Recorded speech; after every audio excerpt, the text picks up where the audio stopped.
Hi, everyone. I'm Lorinda Buckingham, and welcome to the Lorinda Buckingham podcast. It is time to come in.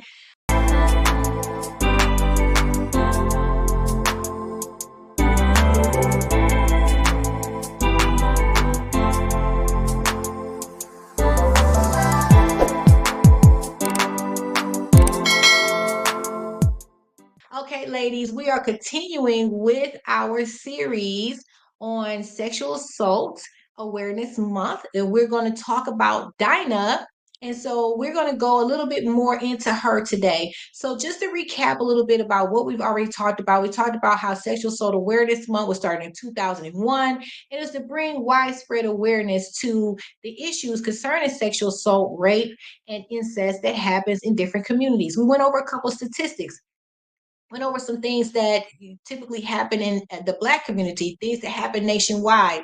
We talked about how rape is sometimes used as a form of seduction, and seduction comes with it, and how people catch feelings for people that abuse them. And that can happen. We're going to talk a little bit about toxic relationships here. And we're going to talk about some things. And Dinah is an interesting story. This is a wonderful story because it has a level of humanity in it. Just the story of Jacob in general. Jacob has a very interesting story because he has a lot of humanity. His love life and just the trials he's had to go through, it just has a different type of spin to it. So we're going to go ahead and just jump into this today. And I just want to go over some facts about Leah, okay, and about Jacob and Dinah. Okay, so Leah is Jacob's first wife. Okay, so Jacob had two wives and he had two uh, handmaids. Okay, so Leah was the first wife, and then Rachel was the second wife, and he had two handmaids. Okay, so Leah had seven children. She had six boys and one girl. Okay. And Leah actually gave birth to Judah, which you have the tribe of Judah, where Jesus come out of.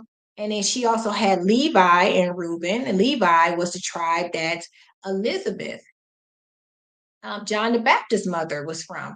As he married the mother of Jesus from Judah. So that made Jesus and John the Baptist cousins. Right? So you cousins, because you cousins through the tribes.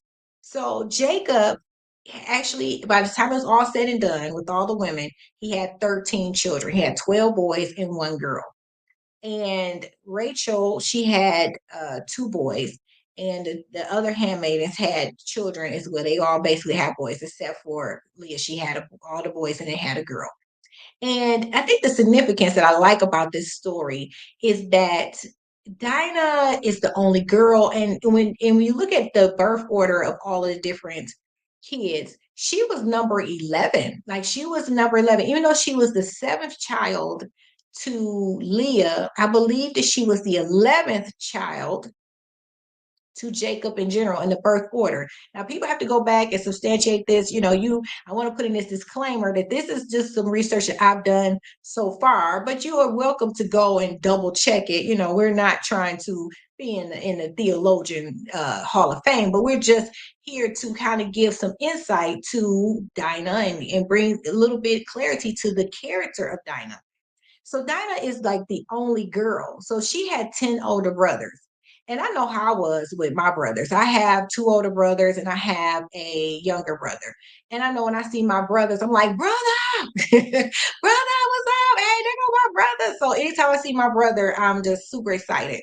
So I envision Dinah being like the princess of the tribe, because besides the wives and the handmaids, she's the only girl. So out of all the kids, so to me, like, if you had six boys in a row, you're probably like, oh, the girl, my daughter, my baby girl.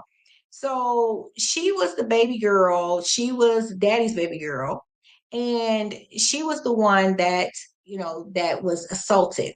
Okay, so in the story, and this happens in Genesis chapter 34, and I'm gonna go over there to Genesis chapter 34. Hope y'all don't mind me using the Bible, okay? Oh, y'all mind, because I'm gonna use it, okay? I'm gonna use it. So you're gonna see that every so often. Now, if you're listening by podcast, I just want you to know, if you hear me, I'm using the Bible. So I'm gonna read from Genesis chapter 34. And Genesis chapter 34, starting in verse 1, it says, And Dinah the daughter of Leah, which she bare unto Jacob, went out to see the daughters of the land. And when Shechem, the son of Hamor, the Hivite, prince of the country, saw her, he took her and lay with her and defiled her. And his soul clave unto Dinah, the daughter of Jacob, and he loved the damsel and spoke kindly unto the damsel. And Shechem spake unto his father Hamor, saying, give me this damsel to wife. Okay. Okay. Drama, trauma, all up in the body. Let's break this down. First of all, we see the introduction where she's introduced as Dinah as Leah's daughter, right? She gave birth to for Jacob.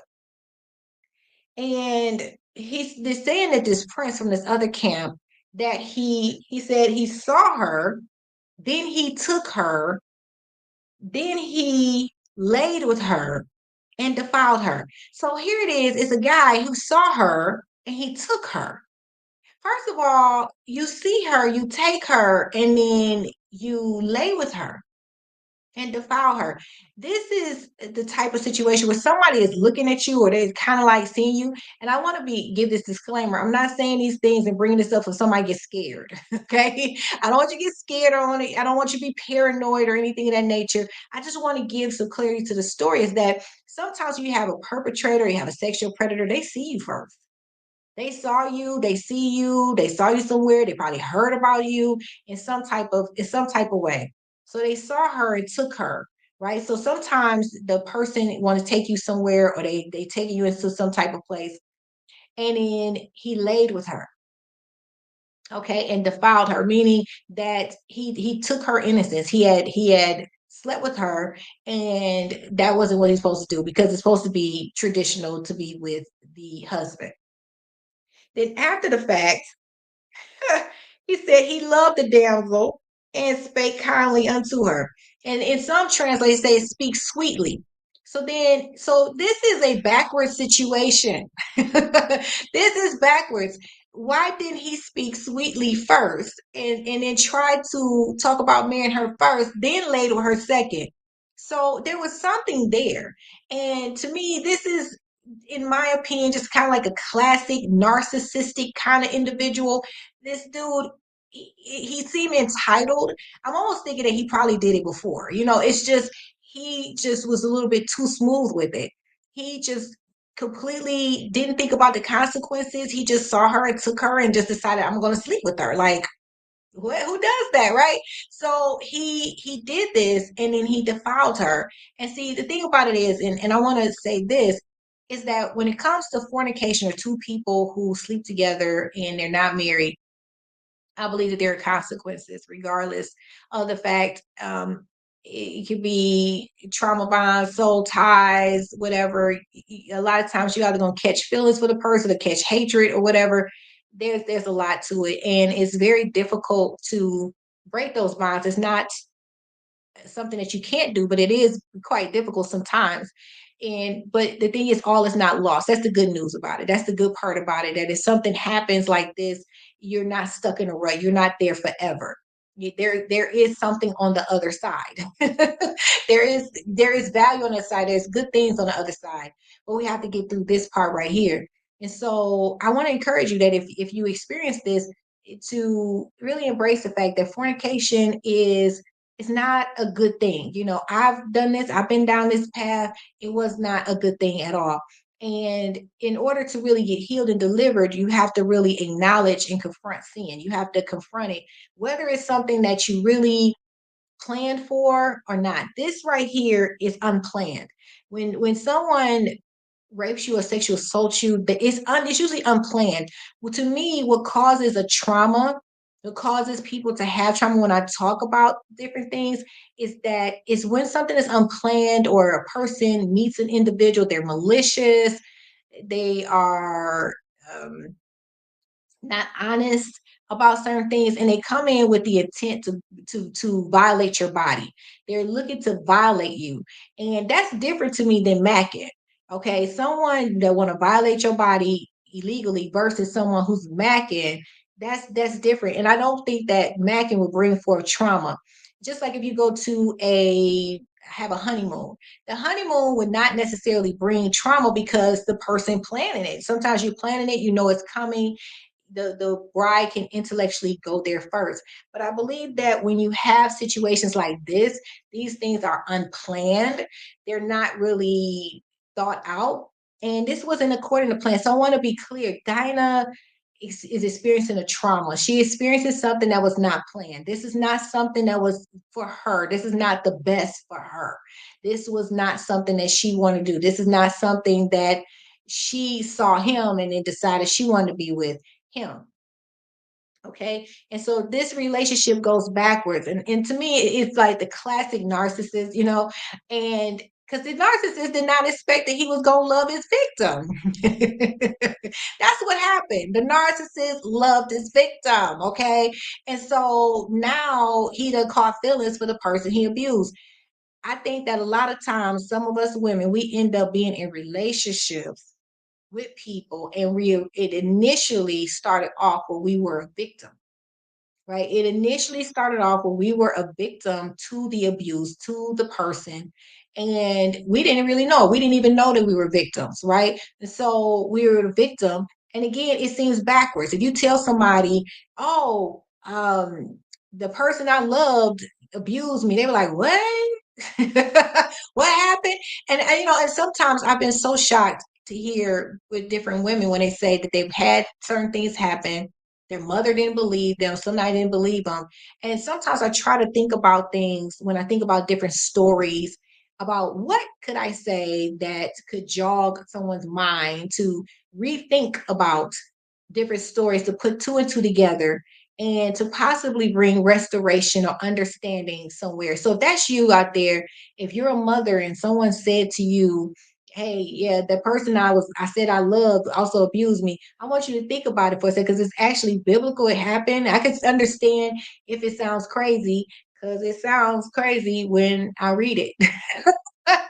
So I want to encourage people to go through this series and think about how can you heal relationships. What can we say? What kind of dinners? What kind of mother-daughter dates? What kind of things can we do to bring restoration, to bring a whole nother situation together, right? I help women when they come through our coaching program. I help them to come to a place of reconciliation, come into a place of understanding, come to a place to where they could probably have a conversation with their mother, have a conversation with somebody, be able to talk about what they went through. It can be difficult. Sometimes I feel like you got a frog in your throat. You want to cry and get emotional. That's completely normal.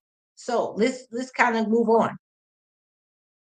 So again, Dinah was the only daughter to Jacob, and she had only two younger brothers. And so we must remember her name. Now, to be clear, Jacob's name changes to Israel. Okay, so it's going to change. We're going to talk about that later on. But in the next chapter, chapter 35, his name change again to Israel. So Jacob is in the middle of a name change. So to me, it seems like he's in the middle of rebranding. He's in the middle of reinventing. He's getting ready to step really into this purpose that God has for him. And so this is a really difficult, trying time. And so all of this is going on, right? All of this is going on, as he's there. So Jacob had a daughter, and her name was Dinah. Israel had a daughter, and her name was Dinah. Dinah was her name. We must say her name. Her name is Dinah. And to me, Dinah represents foundational Israelites. These are to me like the original Israelites, the first 13 kids and the wives and the handmaids and Jacob, whose name turns to Israel. And to me, they're like the dynamic duo, the foundational Israelites. And she was a part of that. And so when the blessing of God is declared and the blessing of Abraham is declared and the God of Abraham, Isaac, and Jacob, and it says it's going to bless your seed and the next seed, guess what? Dinah is a part of the seed. So she got the same things her brother got. She got the same thing that Judah got. She got the same thing Levi got. She got the same thing that Simeon got. She got the same thing that all 12 of her brothers got. Anything that had to relate to lineage, blessing, seed Dinah received. And one of the things that I think about Dinah is that not only in being a foundational Israelite, but also in the fact that the blessing of God comes with her too. Because there's people out there that may question whether or not God's blessing is for girls, or can girls receive the blessing? Does God love girls? To me, I feel as though when she was going through this, that God was cooking something up, because he already had Judah over there, and there was a plan coming through the tribe of Judah by the name of Jesus. We're gonna get into that. So now Judah and all of them, like I said, had the same mom and dad. So again, we must say her name. We must be clear about who Dinah is. And to me, she represents something very powerful. She represents something very unique. When you have 12 boys, it's like, why have a girl? Right? Why have a girl? And this is what I think. You have a girl because just in case someone tries to say that girls can't have. That's what I think. It doesn't say that all the way here, but that's what I'm thinking. Because I don't think that there's any mistakes. I think that Dinah, she was a part of Israel. She is a part of the bloodline. She got royalty inside her DNA. So she she got royalty in her DNA. So she's royalty. She has that in her DNA. So that blessing of God, the blessing of Abraham goes to her too. So sometimes when we have sexual assault or we have trauma, as women, we're trying to figure out, how does God feel about this? How does he think about this? What is he saying? The thing is, the good news is that God has been there already. God has already experienced our traumas. He's already seen our traumas. He already knows what it's like. So it's nothing new under the sun. So it's not anything that he hasn't seen. So when Jesus, and this is for me and for people, I want to be clear, for those who are listening, my faith, foundation faith, I'm a believer.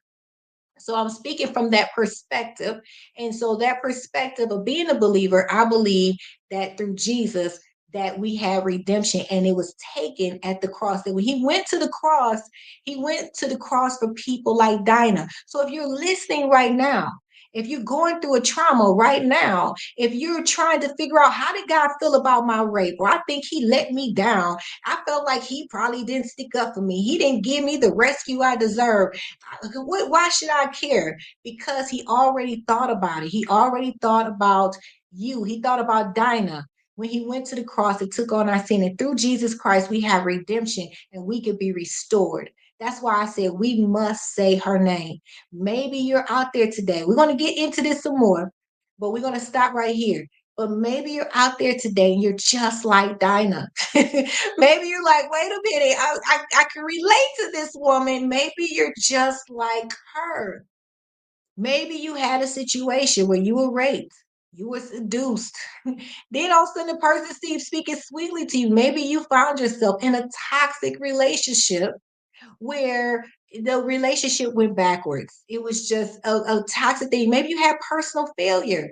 You loved the person, you slept with the person was abusing you, you know, and you didn't even know it. Maybe you felt as though God didn't love you. Maybe you felt you was on the outside. This girl was a part of the foundational Israelites. That means she was in a faith tribe. She was in a tribe of covenant, and something still negatively happened. See, it can happen if you born into the right tribe. Some of you out there that may be listening, you may have been a chosen person born into the tribe. Maybe you was born into the tribe that the prince was in. Again, we don't even know. This might not have been his first time. So I want to encourage you to think about it for a second. How do you relate to Dinah? How does a friend of yours relate to Dinah? If you were at the hair shop, you were at the grocery store, do you have any ways that you connect with Dinah? Can you share that with someone? Someone who feel as though they're lost. They feel as though they don't have anything because they've been raped. You could tell them Jesus thought about this. Jesus thought about this. He had a plan for this. When Dinah went through, it might have seemed so horrible. It probably seemed depressing. It probably seemed bad. But you know what? God has something cooked up. He has something cooked up through Judah. Her big brother Judah, through his tribe, was going to bring forth a savior. He was going to bring forth someone who was going to go and take all that depression, pain, trauma, all of that to the cross. Okay? He was going to take it to the cross. He had something cooked up. So now us here, now we, right? We can join in. And see, that's what Jesus' job was. Jesus' job was to open up that path for other people, to diversify that path, to make it more diverse, to make it more equal, to make it more inclusive, to bring most of us in, to whoever has faith. We're connected through faith. So I just want to let you know that God, He thought about you. It may have felt like He let you down, but He didn't. He had something cooked up. Maybe it's the first time you heard this, but I want you to be encouraged to know that there's a plan for you, that God has a plan for you, that He already considered every trauma, every pain, and your traumas and your pain does not disqualify you for being able to be a part of the best tribe ever, the tribe of Judah with Jesus, to be a part of the blessing of Abraham. So I'm not going to stand on my soapbox forever. I got to get off this thing. But I'm going to go ahead and stop right there. I want you to think about Dinah this week. I want you to think about Dinah and think about how you relate to her. We're going to dig even deeper into the next episode. All right, guys. Here's to your freedom, what your balance, and what your faith for success. I love this episode. All right, ladies, take care.